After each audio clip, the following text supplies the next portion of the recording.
অত্যন্ত বন্ধু। আসলে তিনি বিভাজন করেছেন। সংখ্যালঘু সম্প্রদায় যদি তিনি বন্ধুই হতেন, তাহলে মাদ্রাসা এডুকেশনের জন্য বাম সরকার যে কাজটা করে গিয়েছিল সেটাকে তিনি আরও এগিয়ে নিয়ে যেতে পারতেন।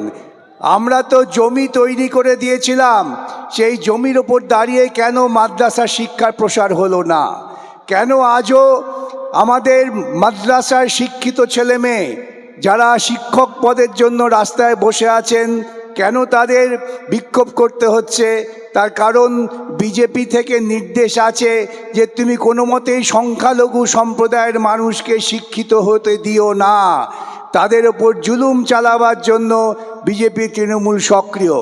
আপনারা দেখেছেন বিগত বিধানসভায় একজন মাত্র প্রার্থী আমার ভাই নৌসাদ, তিনি জয়ী হয়েছিলেন। একা বিধানসভায় দাঁড়িয়ে তিনি যেভাবে লড়াই করেছেন, সেই লড়াইতেই তৃণমূলের ভয়ে কাঁপুনি ধরে গেছে।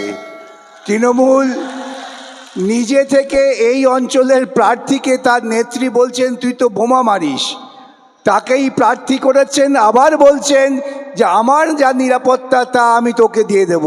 আসলে এই রাজ্যের তৃণমূল নেত্রী, কিছু মনে করবেন না, অনেকেই হয়তো পূর্বতন তৃণমূল সমর্থক আছেন, অনেকেই হয়তো ভেবেছিলেন যে বামপন্থীদের যদি খানিকটা কোণঠাসা করতে হয় তাই তৃণমূলের হাত ধরতে হবে। সেই তৃণমূল নেত্রী প্রকৃতপক্ষে গুন্ডাবাজি, তোলাবাজি, দুর্নীতি ছাড়া অন্য কোনো কাজ করেননি। রেশন নিয়ে দুর্নীতি, ভাবতে পারেন সরকার সাবসিডি দিয়ে রেশনের জিনিসপত্র আমাদের দেয় যাতে মানুষের খাওয়ার ক্ষেত্রে কোনো ঘাটতি না হতে পারে। সেই রেশনের চাল গম চুরি করছেন। যিনি চুরি করছেন তিনি বালু। আর মুখ্যমন্ত্রী এই মঞ্চের ও প্রান্ত থেকে এ প্রান্তে দৌড়চ্ছেন, দৌড়ে বলছেন বালু খুব ভালো। বালু কোনো দোষ করেনি, 16 মাস জেলে ছিল। ইডি বলছে কয়েকশো কোটি টাকা শুধুমাত্র চাল গম চুরি করে বালু সম্পদ তৈরি করেছে।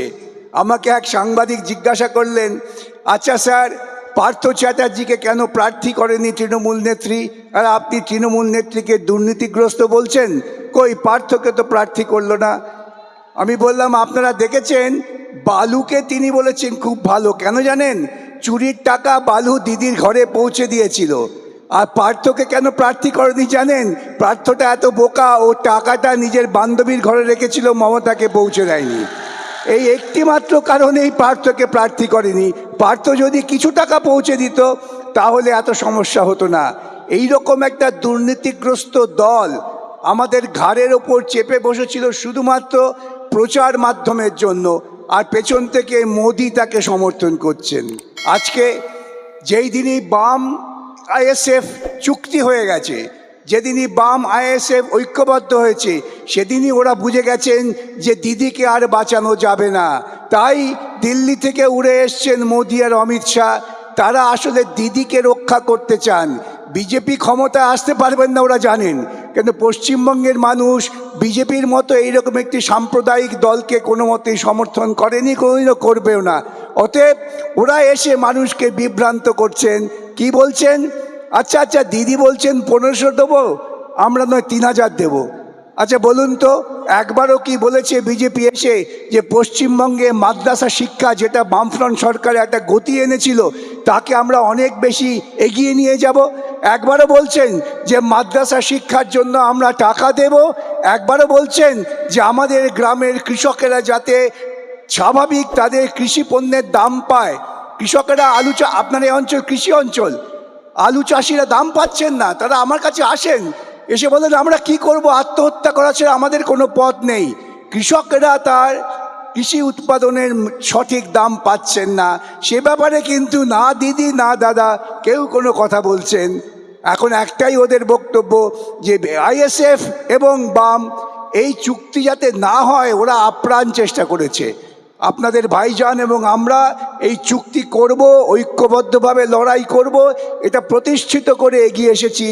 আগামী দিন আপনাদের এই জমায়েত প্রমাণ করছে পশ্চিমবঙ্গ শাসনের নেতৃত্বে বাম আইএসএফ জোট থাকবেন। একটি সংখ্যালঘু এবং কমিউনিস্টদের নেতৃত্বে ভারতবর্ষের বুকে একটা নতুন দৃষ্টান্ত স্থাপন করে ধর্মনিরপেক্ষ সরকার হবে, যে সরকার এসে কৃষকের স্বার্থ রক্ষা করবে, সাধারণ মানুষের স্বার্থ রক্ষা করবে। আর ওই যে বললে পরিযায়ী শ্রমিক, পরিযায়ী হবে কেন? আমার এখানে যদি কৃষি পণ্যের দাম পায়, আমার এখানে লেখাপড়া শেখার পর যদি কারখানা তৈরি হয়, সেখানে কাজের সুযোগ হয়, কেন বাইরে যাবে আমার ঘরের ছেলেরা? আমার ঘরের ছেলে তো বাইরে যাওয়ার কোনো প্রয়োজন নেই। কাটমানি দিয়ে শুধুমাত্র কিছু লোককে পকেটে রেখে দিয়ে অন্য লোকদের ভয় দেখানো, এই চালাকিটা শেষ হয়ে গেছে। এই যে আমার আগে বন্ধু বললেন যে বলছেন ওখানে বোমা আছে, ওটা আসলে তৃণমূলের বাড়ি, এবার সেটা আইএসএফ এর ঘাড়ে চাপাবার চেষ্টা করছেন, এবং পুলিশ দিয়ে সেটা ওরা কার্যকর করতেন। এখন পুলিশেরও টনক নড়ে গেছে। বেআইনি কাজ করলে পরে আমরা বলেছি, ঘোষণা করেছি, এমন দিন আর থাকবে না। বেআইনি কাজ পুলিশ যদি করে, পুলিশকে হেফাজতে যেতে হবে, সে ব্যবস্থাও করব, ছাড় কেউ পাবে না। পশ্চিমবঙ্গের বুকে বেআইনি কাজ করে সাধারণ মানুষের বিরুদ্ধে যারা দাঁড়াচ্ছেন, সে যত বড় অফিসারই হন না কেন, আমার সঙ্গে দেখা হলে আমি তাদের আড়ে ঠাড়ে বলি, ভাই এ দিন থাকবে না, নিজের বিপদ ডেকে আনবেন না, আইন মেনে কাজ করুন, মানুষের যে অধিকার সে অধিকারটাকে কার্যকর করুন। তার বাইরে গেলে ওই যে বলেছিলাম আগে মারবো কম দৌড় করাবো বেশি, এখন বলছি দৌড় করাবো না, মারবো, এটা মাথায় রাখবেন। এই বলেই এবং আপনাদের সকলের সমর্থন, আমি বলছি আপনারা যে যেখানে আছেন, এই যে বাম আইএসএফ জোট হয়েছে, এই জোটটাকে দৃঢ় করুন এবং এই জোটের সমস্ত প্রার্থীদের আপনারা জয়ী করুন। বাংলা জিতবে, বাংলা জেতা মানে ভারতবর্ষ এগিয়ে যাবে। ওই রকম মোদি মমতার মতো ধর্ম হবে না, আমাদের আসল ধর্ম হবে কৃষিকাজ, শিক্ষা, কৃষিকাজ, শিক্ষা, কারখানা, উৎপাদন। এর পথে আমরা এগিয়ে যাব। এটুকু বলেই আপনাদের অভিনন্দন জানিয়ে আমার কথা শেষ করলাম। ধন্যবাদ। 29 তারিখ দাঁতে দাঁত চেপে ওরা গুন্ডামি করে।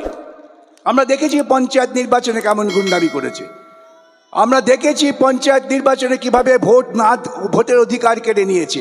এতদিন পর্যন্ত ওরা পেরেছিল, এখন আর পারবেন না। এখন ব্যালট বাক্স চিবিয়ে খেয়েও, ব্যালট পেপার চিবিয়ে খেয়েও পার পাবেন না। ওরা বুঝে গেছে যে আদালত ওদের কথা আর শুনছে না, আদালত মানুষের কথা শুনছে, সেটাকেই আমাদের কার্যকর করতে হবে। ঘুষপেটিয়ার নাম করে, অনুপ্রবেশের নাম করে মমতা সাধারণ মানুষের জীবনে অশান্তি নামিয়ে এনেছেন। কে এই আওয়াজ তুলেছিল যে পশ্চিমবঙ্গে অনুপ্রবেশে ভরে গিয়েছে? এই মমতা। এবং তিনিও তখন বিজেপির শরিক ছিলেন। আজও এই ঘুষপেটিয়ার তত্ত্ব বলে বিজেপি প্রান্তিক মানুষ, সংখ্যালঘু সম্প্রদায়ের মানুষের ভোটাধিকার কেড়ে নেওয়ার চেষ্টা করছে। তার বিরুদ্ধে আপনারা মাঠে ময়দানে লড়ুন, আদালতে আমরা লড়ব, ছেড়ে দেব না, আমরা কখনো ছেড়ে দিই না। প্রত্যেক মানুষের অধিকার প্রতিষ্ঠিত করার জন্য আমাদের সমস্ত রকম চেষ্টা চালু আছে এবং থাকবে। আবারও বলি, 29 তারিখে দাঁতে দাঁত দিয়ে লড়াই করুন। 4 তারিখ থেকে পশ্চিমবঙ্গ লাল পথে যাত্রা শুরু করবে। সঙ্গে থাকবে আইএসএফ, যারা মানুষকে শুধুমাত্র ধর্মীয় সম্প্রদায়ের অংশ মনে করে না, যারা মানুষকে মনে করে সবাই মানুষের অংশ। এবং ধর্ম ব্যক্তিগত, ধর্ম দিয়ে কখনো সমাজ নিয়ন্ত্রণ হয় না, সরকার কখনো ধর্ম দিয়ে চলে না, সরকার চলবে আইনে এবং সংবিধানে। আমার ধর্মের অধিকার আমি রক্ষা করব। ধর্মটা আত্মার ব্যাপার, বুকে থাকে, লুকিয়ে থাকে। ধর্ম নিয়ে মাতামাতি যারা করে তারা ধর্মের বিরোধিতা করে। এইটা মাথায় রাখবেন, সকলে ঐক্যবদ্ধ থাকবেন। নমস্কার।